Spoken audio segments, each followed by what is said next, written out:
Hey friends. Good morning, good afternoon, good evening, wherever you are, whenever you're tuning in. I am popping in to share a bit more about the spiral of body relationship that I shared with you a few days ago.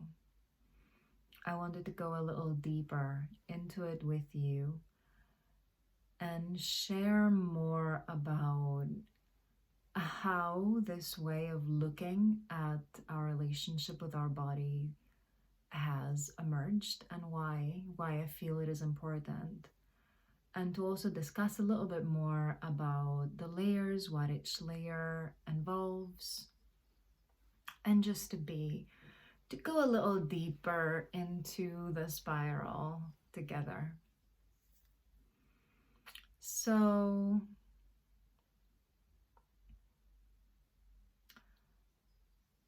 the idea about the spiral of body relationship came out of my process of revisiting my work as it has evolved and shifted and changed over the last few years. And as I was preparing to write the content for the new website, and as I was also trying to organize this work, knowing that this year was going to be about creating programs and courses and sharing them with you and kind of making this work available to more people. As I was navigating and processing and unpacking and kind of dancing with this work, what I realized is that there are different ways of approaching the body. There are different stages and phases on the path of body relationship. Looking at our body relationship, our relationship with our bodies, from my perspective, is one and the same as our relationship with ourselves. So body and self, for me, are not separate. They are the same, and the deeper we go with the body, the deeper we go with ourselves. And the body path is my path. If there is one path in this life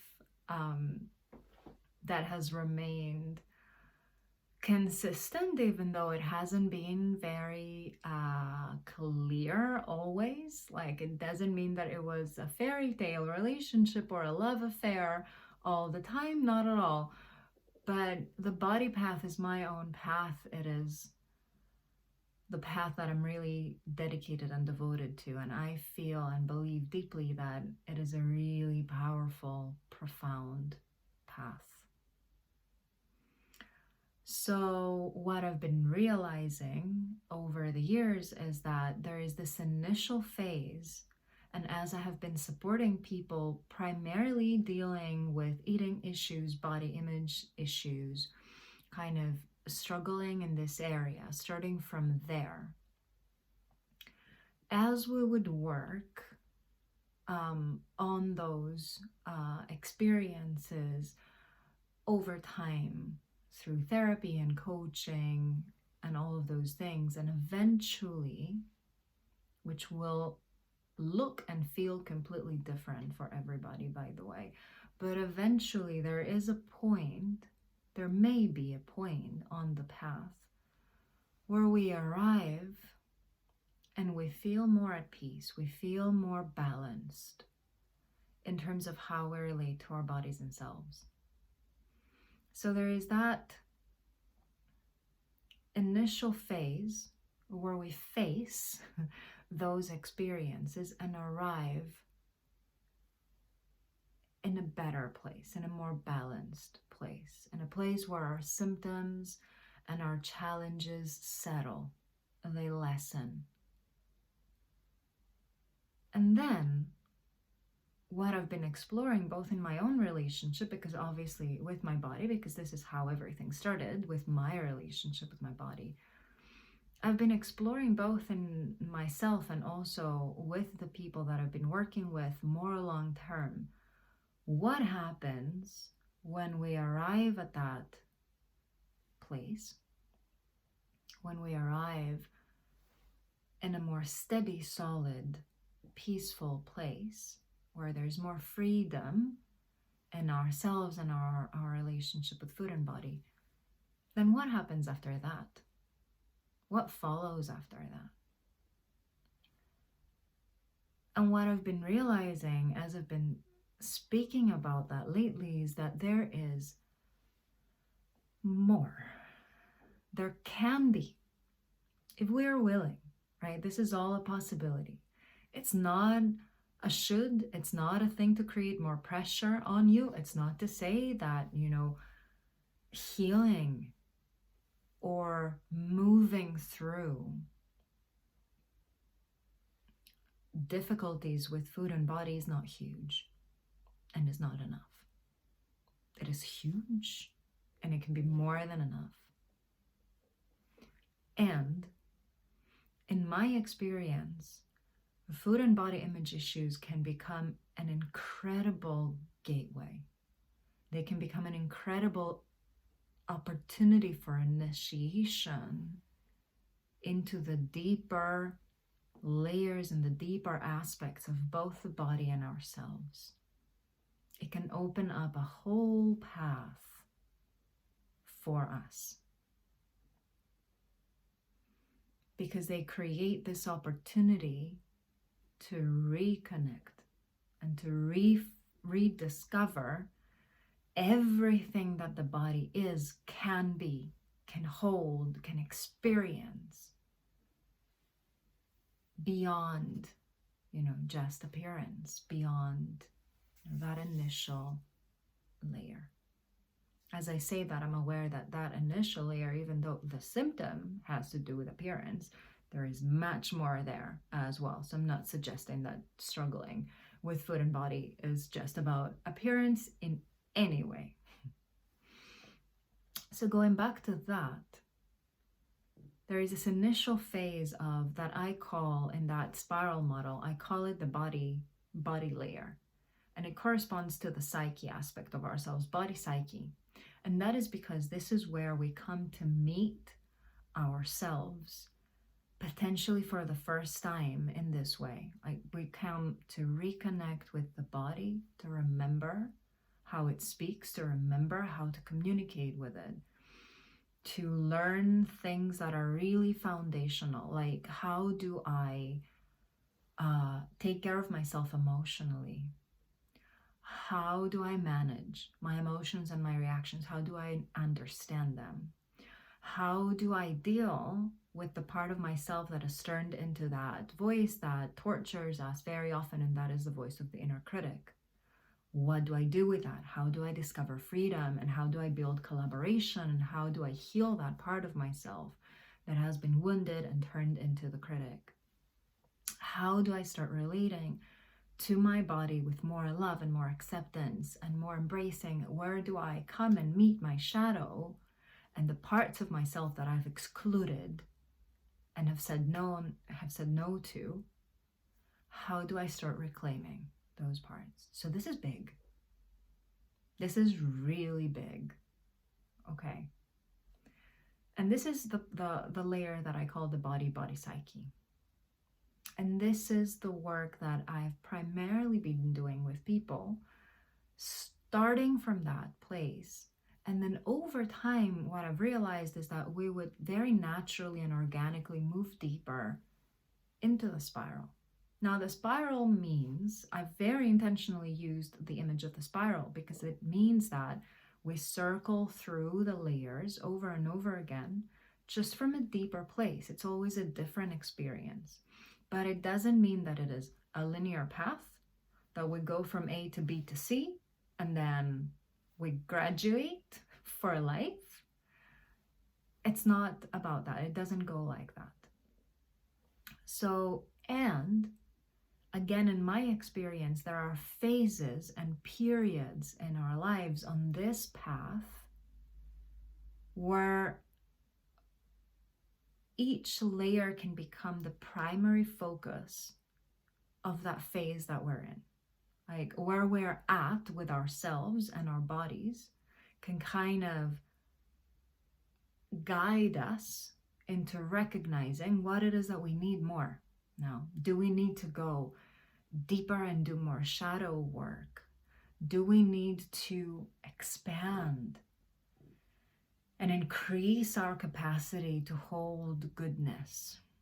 Increase our capacity to feel deeper and richer experiences inside the body.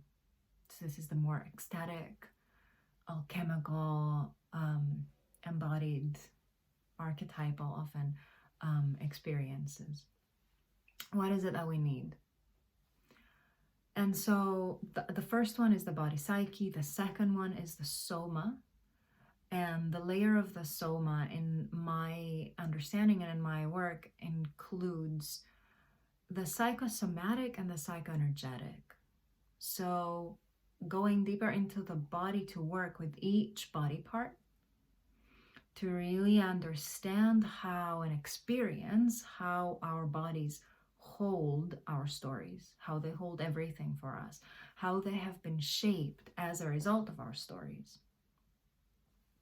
And kind of going deeper into each area of the body to unpack what it is holding for us, and to also activate the potential, that innate potential that each part of our bodies holds. And this realm, this layer, involves more work with movement, more work with art, more work with energy, more inner and inner alchemical work. So it is this layer of just, partnering with the body. And what we find there is not just related to how we feel about the body itself. It includes our whole life. That is true for all the layers, actually. Like, they are body life, body self. They really go together. And then the soul body layer includes work that we do with the archetypes, includes work that we do with bigger energies and bigger patterns and bigger faces or qualities, the faces of the goddess, working with archetypes, both of the divine feminine and other archetypes, through the body in a very grounded way. And there we may work with dreams, we may work with symbols, we may work with imagination. So there is a greater opening there, but it always comes down and in. It comes down and in. It is about embodying those qualities, and it is never about and making the body the home of those bigger aspects, more universal energies, making the body the home of them and allowing them to guide us and to manifest and to get expressed through us. So in that third layer, the body becomes a spiritual path in itself, which I believe it is. I believe that the body is a soul path, more accurately maybe. So coming from that place of recognizing that there is so much potential in the body, I created the spiral of the body relationship just so we can understand those different differences, different ways of experiencing the body and working with the body. And also maybe identify what it is that may have been left behind, what it is that we may have been avoiding in terms of this work, and potentially deciding to go deeper into that. So I'm going to give an example.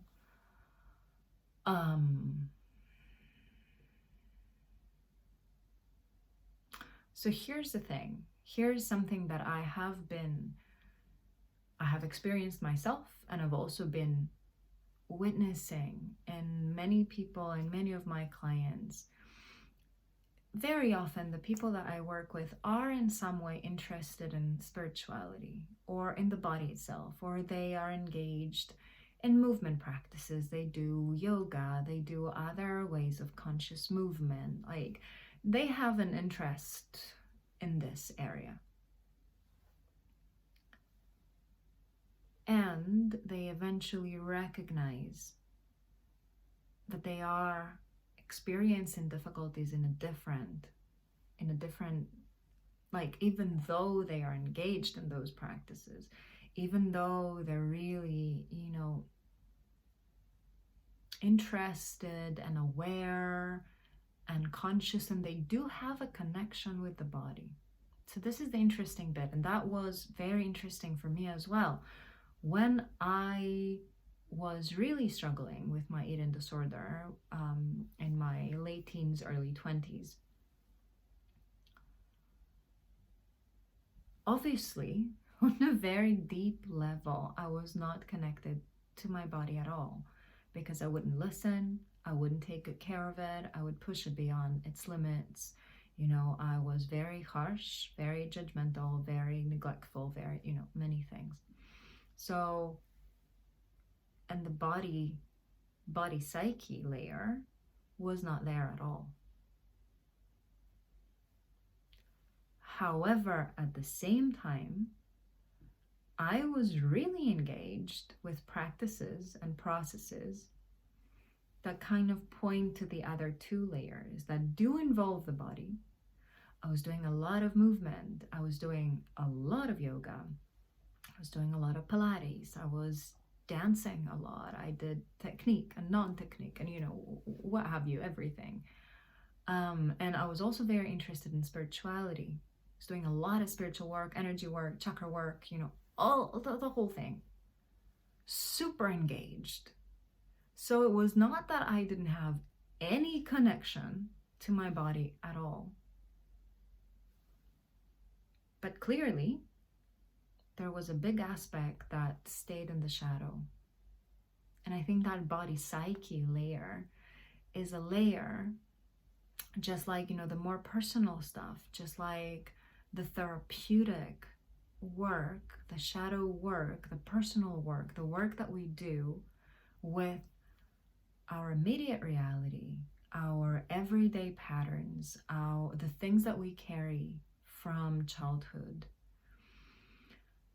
Like this body, this reality, this life, this lifetime, this this here and now, and what I have with me from before is, for different reasons, work that we avoid doing. So we can be very active again. We can be very connected and working with the body and with the self, right? And personal development in those two other layers, like the soma soul body. We may be active there, but very often it's the foundation that's missing. It's the foundation that we avoid connecting with. And as I've been seeing that, it's really created a big desire inside of myself to create something that organizes, that brings all of those different ways of connecting together. And they kind of creates a process out of them, because it is so much more helpful, just like with anything. It is so much more helpful to start from the ground up. It is so much more helpful to set the foundation, to have a steady ground that starts with our small self here, and have that steady, and then build on that, and then add to that, and then all of the things that we do after that, they become so much more powerful. They add to what is already there, rather than unconsciously becoming ways to bypass and to avoid that groundwork.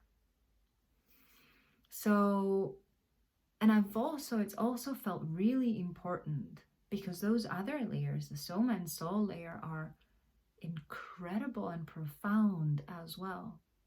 There is amazing potential to be found inside the body and the self. And so what's also come up and become really important to me is to bring those in and to start offering them more as work, create offerings around them, because we can do the shadow. The other thing that became really clear to me is that we can do the deep down shadowy personal work, but it's so easy also to get caught up in it. It's so easy to kind of keep going deeper and deeper and digging, and it can feel really heavy if it is not balanced with life work.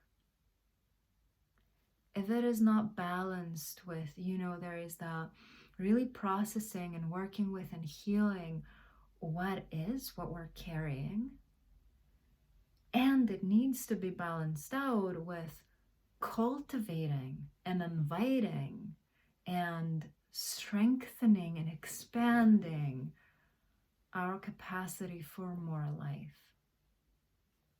So again, going back to that, the symbol that I use, the Vesica Pisces symbol that I use, the two spheres coming together, like when those two are balanced, there we find the golden middle.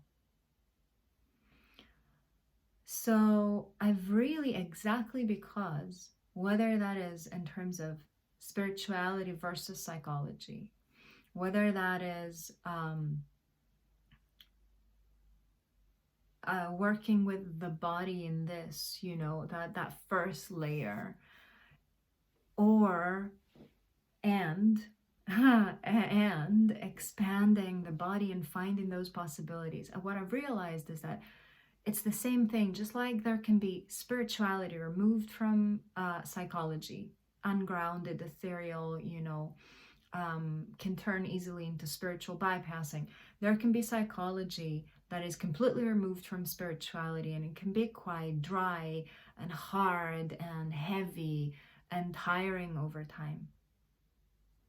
And then when we bring them together, there is something else that happens, right? They can work together and we are more whole. This is the same thing that I've been noticing in terms of the body, in terms of the different ways of working with the body. There is, the purely therapeutic way of using, including the body, embracing the body as a way to access what is really going on inside, to work with things that we carry, with our wounds and our traumas and our challenges and our difficulties and all of that. Powerful. And that was one thing. And then there are all the other ways of working with the body that are more energetic, that are more spiritual, that are more about that more. Whether it is, again, chakra energy work, healing, womb work, alchemical, energetic chakra practices, all of that, powerful.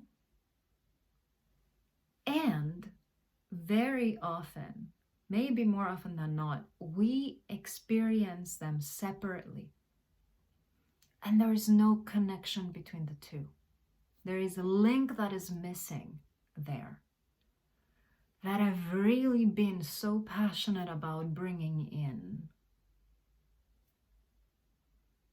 because it is so powerful. because it is so powerful and it takes us out of fragmentation. And finally, we can be whole.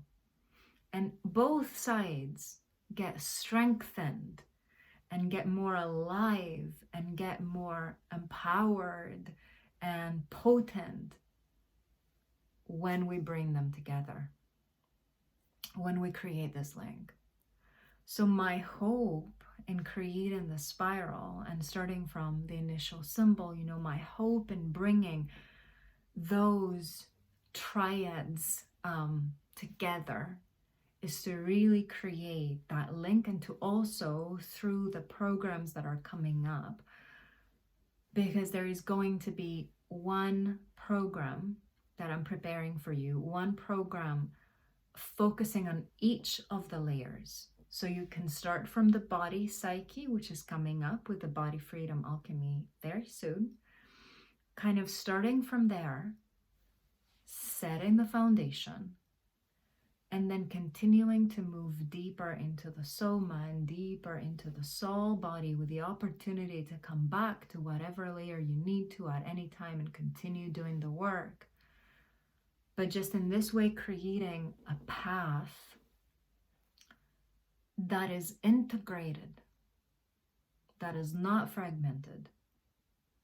Like you can kind of walk it and bring all of yourself in, have all of yourself together, not having to leave parts of yourself to exist in whatever spaces and whichever of those spheres.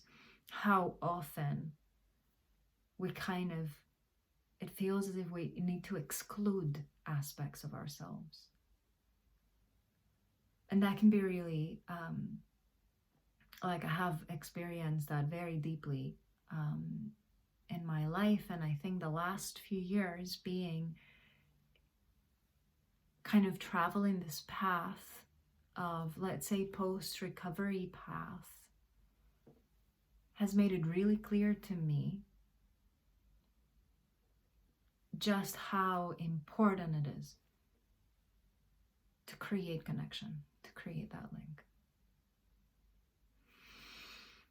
Whew. I'm passionate. I'm really passionate about those things. And the more I start working and creating the material, the more passionate I get. And I hope that that speaks to you. I would absolutely love to hear your own thoughts and your experiences with working with the body in those different ways, and how, and again, for many of us, that is not a rule that you have to start from there, or otherwise, the work that you've done is no good or goes to waste. It never goes to waste. The work that I did back then, while I was struggling, it never went to waste. I just needed to focus on something else first. I needed to focus to find my ground again and myself again, and then bring everything that I had experienced back, and then it is a completely different experience, because there is a base, there is a foundation for all of those beautiful experiences to gather around. I'm going to stop here because obviously I can keep talking about this for a long time. So I would love to hear your thoughts, and I will see you soon.